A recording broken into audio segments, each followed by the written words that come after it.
The banking system is controlled by a few select individuals at the very top, and they are able to manipulate the central bankers underneath them. This is a global policy, and that affects all of the commercial banks around the world, which is in between you and the currency supply. So today I will demystify this whole situation. I will unveil it. I'll show you how the banking system works. Easy explanations with diagrams. You came here for the truth, so let me unveil that for you. Let's get into some of these today. The first diagram to show you is the Fed, and I'm showing the printing press here, but this applies to all central banks around the world. They have the exact same policies, once again, because they're administered from a higher source. And here is that printing press, and then of course they hand out the money to the commercial banks, which eventually goes to you. I did another diagram which is similar, so I'll just move on to that, and just wanted to show you at the top you have your central bank, then the commercial banks underneath that, and then all of the people like you and I underneath that. On the way from the central bank into your pocket, there is inflation that's created. At the commercial bank level, I'm going to show you where all of that money is squandered. So this is something that's been happening for quite some time. The introduction of the Federal Reserve in 1913 was not the first introduction of central banking, but it was definitely going to be one of the most important and prominent moments in financial history, and we can see where it has headed since then with the destruction of the dollar ever since. This here is a quote from the book, and I'm talking about fractional reserve banking. Fractional reserve banking is the most important thing you need to know about the banking system. So essentially, you give $1 to the bank, and on average, these numbers depend, but let's just say, for the purposes of this video, is that they can thereby lend out $10. So imagine that you give $1, they can lend out $10. Now, why did this happen? Well, historically, what happened with the origination of this banking system, we had all these people dumping their money into the bank. So then the banker realized that not everybody comes to pick up their money at any given moment. So he has all of this money left over and thinks, wow, I could really do something with this money. I could essentially steal these people's money, gamble with it, and then make more profit. And that's exactly what's been happening, and it's been getting worse and worse. So let's get into this here. I said, picture this in your mind if you want to think about fractional reserve banking. Take a pyramid. It's got a wide base and a narrow top. It's got a firm footing on the ground. It's stable because it's designed. It's designed with that intentionally. Now flip it upside down. That's fractional reserve banking. Can you believe it? That they've actually taken a solid foundational system and flipped it on its head.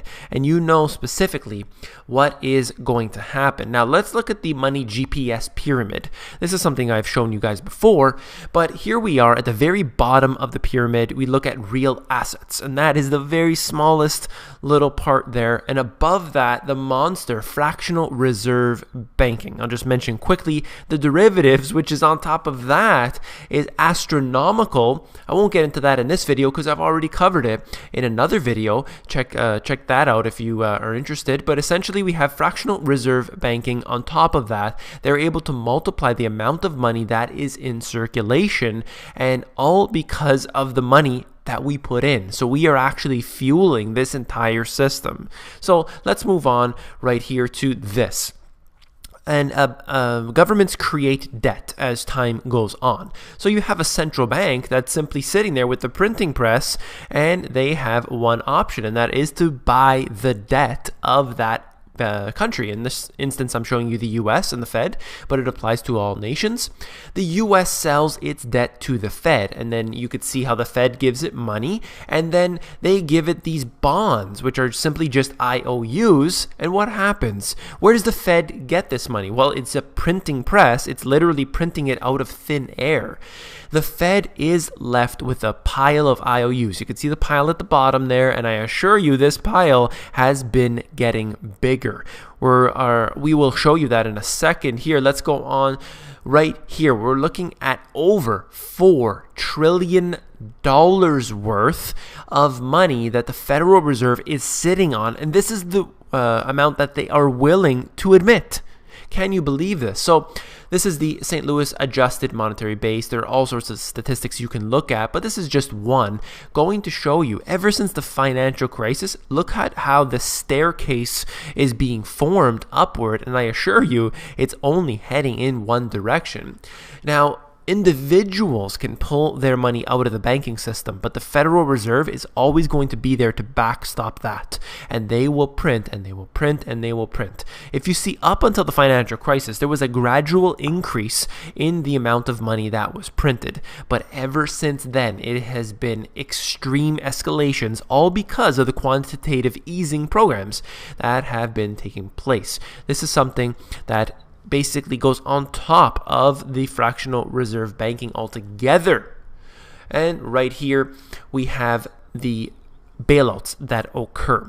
I just showed you this one example of how they lie to us. I mentioned the fact that there was over $4 trillion, but we had seen historically that they had printed at least $16 trillion in the Federal Reserve alone, and they gave out money to banks all around the world. Here is the Finance Minister of Canada, Jim Flaherty. He said this: "To be clear, despite conspiracy theories to the contrary, there was no secret bailout." See, Canada was just one of the countries around the world to receive money from the Federal Reserve.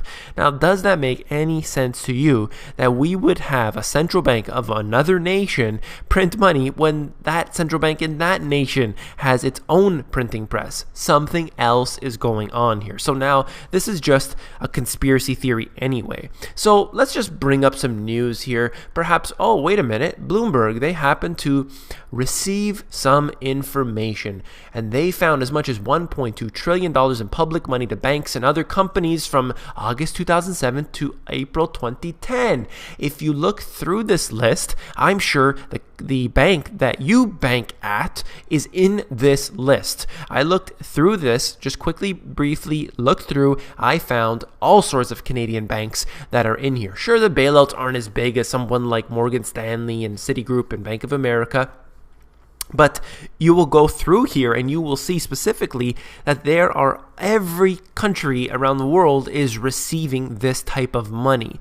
And this goes to show you the banking system, how fraudulent it is. So number one, they are using fractional reserve banking. Then on top of that, they have the printing press given to them by their central bank, and depending on which nation that is. Then they take the money and they squander it by allowing bailouts to all of these different organizations, whether it's in the finance industry, whether it's the car manufacturers, as we saw with General Motors, taking their money from the bailouts and opening up factories in China and Brazil, and closing down factories in the Western nations. This is what happens. It's going to continue to happen, all because of the structure of the banking system itself. It is a pyramid flipped upon its head, and then we have derivatives sitting on top of that, which will ultimately mean the destruction of this system altogether, and we will suffer the consequences.